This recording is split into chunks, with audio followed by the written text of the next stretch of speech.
તો આ સાથે જ અરવલ્લીની ગિરિમાળાઓના શ્યામલ વનમાં વસંત પંચમી નિમિત્તે પર્વત પૂજા અને પ્રકૃતિ સંરક્ષણ મહોત્સવનું આયોજન કરવામાં આવ્યું હતું. આ કાર્યક્રમમાં માનનીય વન અને પર્યાવરણ, આબોહવા પરિવર્તન તથા વિજ્ઞાન પ્રૌદ્યોગિકી કેબિનેટ કક્ષાના મંત્રી અર્જુન મોઢવાડિયાના હસ્તે પર્વત પૂજા કરવામાં આવી. IFS રાજ સંદીપ દ્વારા શાબ્દિક સ્વાગતથી કાર્યક્રમનો આરંભ થયો હતો. ત્યારબાદ દીપ પ્રગટાવીને મહોત્સવનો શુભારંભ કરવામાં આવ્યો. ઉલ્લેખનીય છે કે વસંત પંચમી એ વસંત ઋતુના આગમનનું પ્રતીક છે. આ દિવસે જ્ઞાન, કલા અને માતા સરસ્વતીની આરાધના સાથે પ્રકૃતિનું સંરક્ષણ ઉજાગર થાય છે. ત્યારે પર્વત પૂજા એ પ્રાચીન ભારતીય પરંપરા છે, જેમાં પર્વતોને જીવંત દેવતા તરીકે પૂજવામાં આવે છે.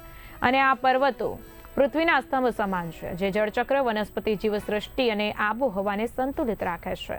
અને આ પાવન અવસરે રાજ્યકક્ષાના મંત્રી PC બરંડાએ ઉદ્બોધન કર્યું હતું. આ મહોત્સવ દ્વારા નાગરિકોમાં પ્રકૃતિ પ્રત્યે આદર, સંરક્ષણ અને જવાબદારીની ભાવના જાગૃત કરવામાં આવી.